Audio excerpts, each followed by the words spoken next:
¿Qué tal a todos, amigos de Beherit que nos ven en este canal de YouTube e Instagram? Hoy tenemos una entrevista sumamente especial. Tenemos del otro lado de la pantalla a Nuclear Holocausto Vengeance de la legendaria banda finlandesa Beherit. Marko, it's a huge honor to have you here. Welcome to Beherit, and I hope we have a great time doing this interview. Thank you. Very nice to meet you. Likewise, man. So again, it's a real honor. First, I wanna to the people who know you or who doesn't know you. I would like to address like who's Beherit. Beherit has had like many lives. First as a raw black metal band, and then a band that became more about experimental soundscapes, and so and now you are witnessing your return to the stage ever since early 2024. If you have to describe what is Beherit in 2025 as a living entity, how would you define it? Is it a beast, a ghost, a legend, or just a band? The Beherit nowadays, it's the mixture of our whole discography, from those, the Oath of Black Blood, the Drawing Down the Moon, Electric Doom Synthesis, Engram, Paradox. I think we are nowadays combination of all those. On our live shows, we do those classic Beherit songs, the most famous, most wanted ones, but we add the unique atmosphere upon it. And it will be something like cosmic horror, space, no time. Really, like that's something which we create nowadays. Well, that sounds amazing. Speaking of, well, as we all know, but there are people who don't. Beherit was never about being a traditional live band, right? And here we are. You are gearing up for going back to the stage for first time in many countries.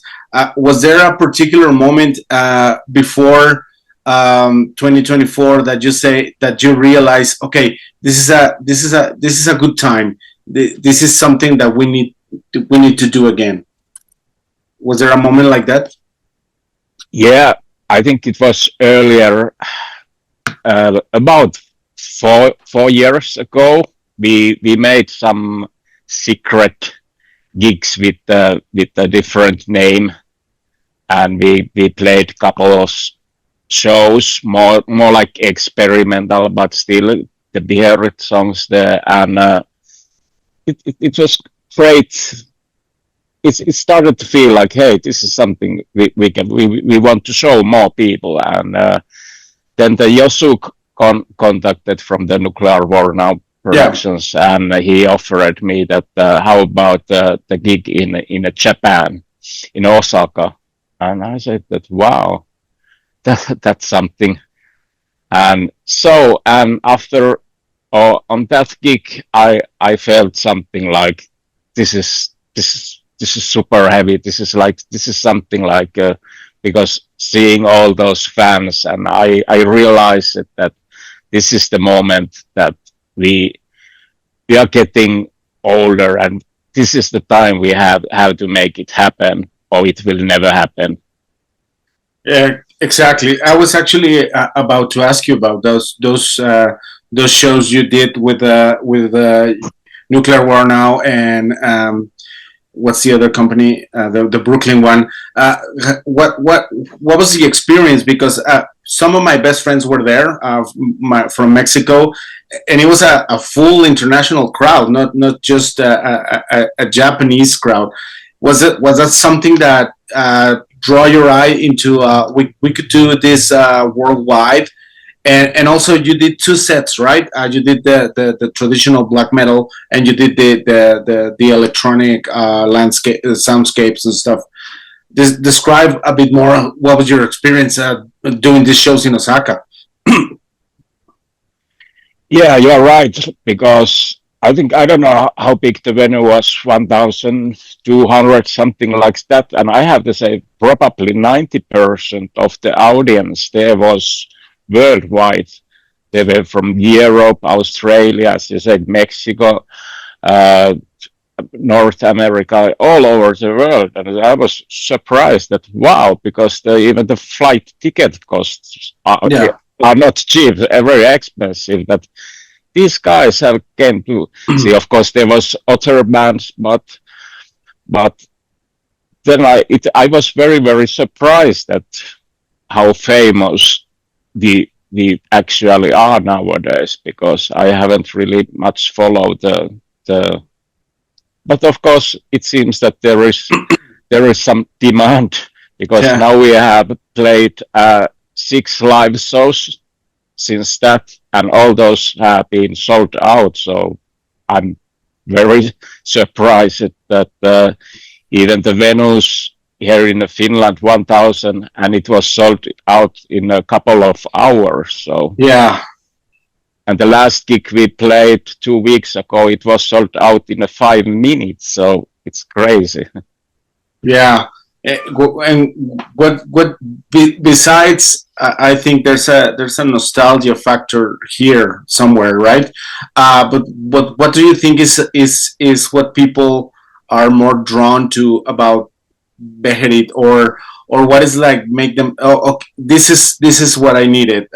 Do you have you heard from the crowd, or what is your idea about that what's the why is the demand about, you know?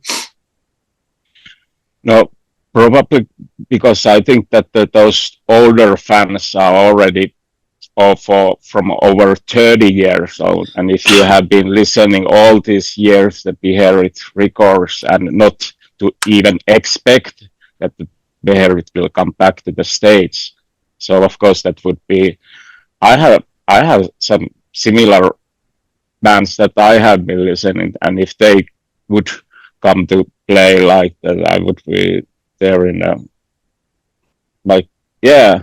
I think that's because the Beherit has such a long history and long periods of silence, and then suddenly we start to play. So I think that's the reason why people Yeah, are.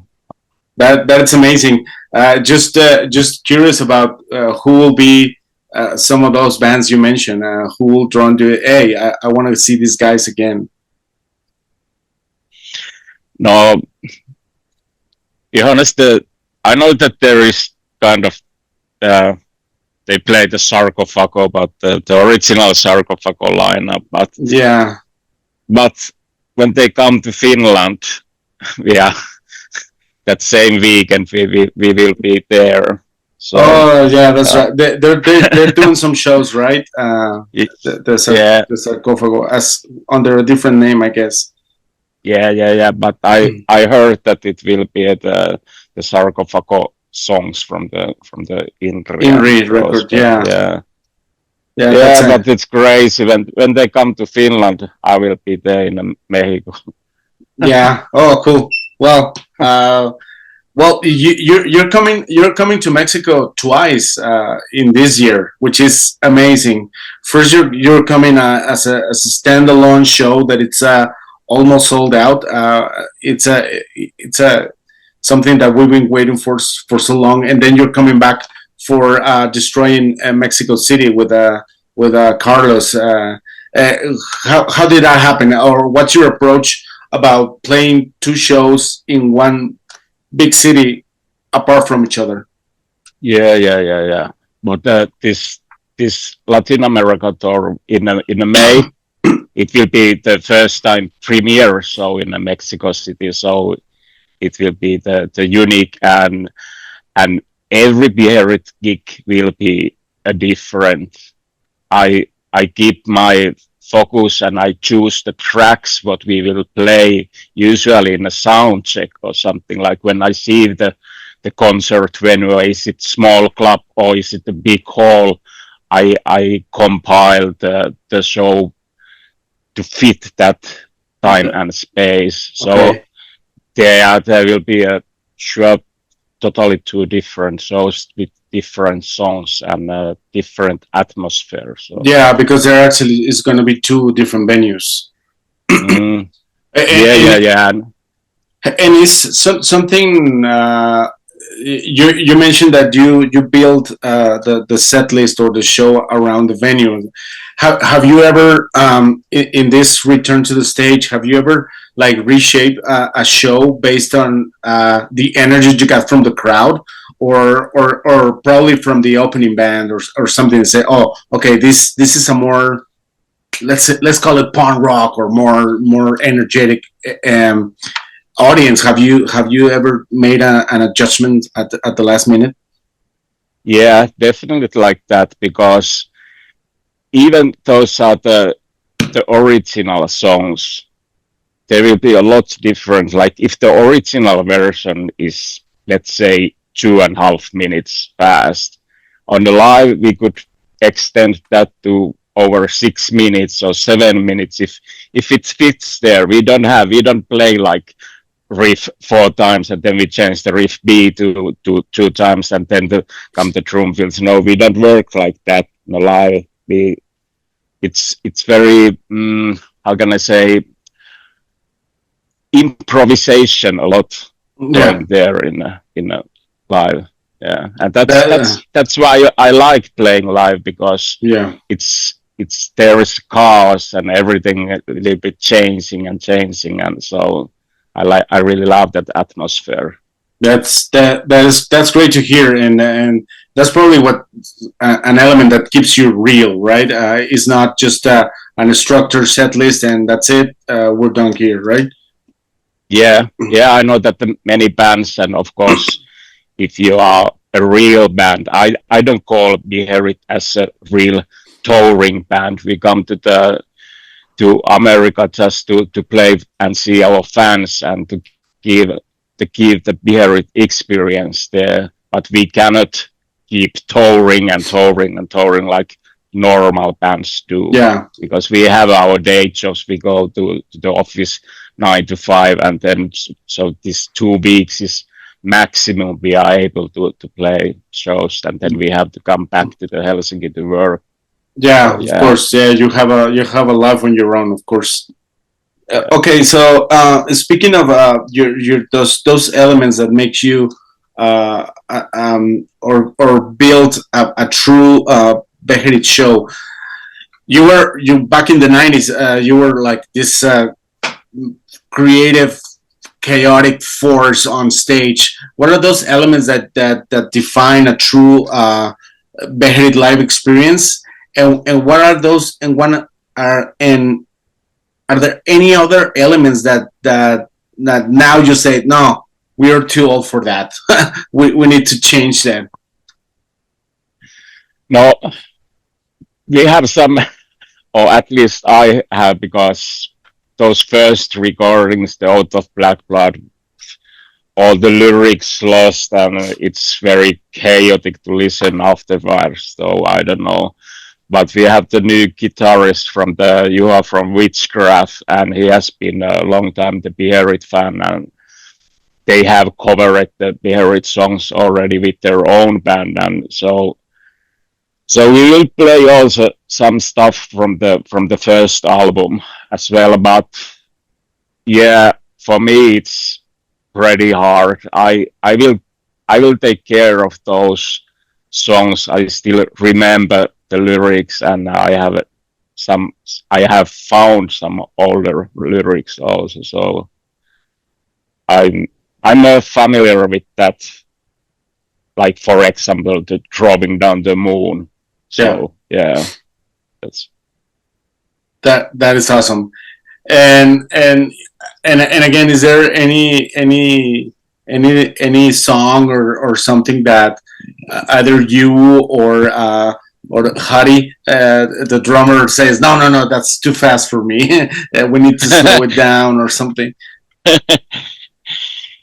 Yeah, there is a few tracks we have been playing on the rehearsals, but then and even planned that okay, we play that on gig, but just before the concert starts, we are there in the backstage, and then comes we cannot play that track.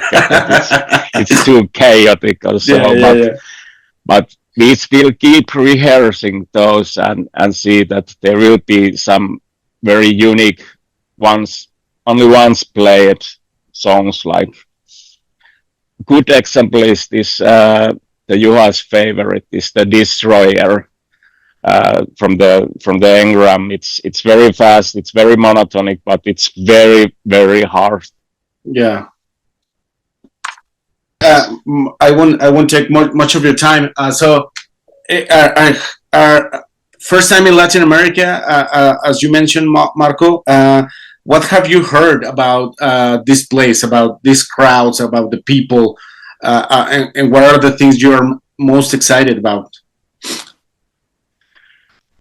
Yeah, I know that we have a lot of Beherit fans in Mexico, and I know from the tape trading times and those early 90s, I know some bands like Subnikurat and Toxodet, and yeah, a lot of good Mexican death metal from that time already. So I think we have a lot of common to the extreme music between the Finland and Mexico. So. Yeah, that's going to be very, very exciting to have you here in Latin America. Well, in Mexico in particular, I'll be going to both shows, so I'm pretty excited. And and well, you once said that creating music for Beherit was a form of possession, and have that spiritual or that particular emotion have translated into your live shows, and what can you describe about, let's call it, possession? I don't know, but there is something always like I don't know how to call that. Is it like the spiritual moment? But there is the atmosphere, like it's something cosmic channel or something which start to. It's I don't know how to describe that, but it's something very meaningful for me to touch the art of the music.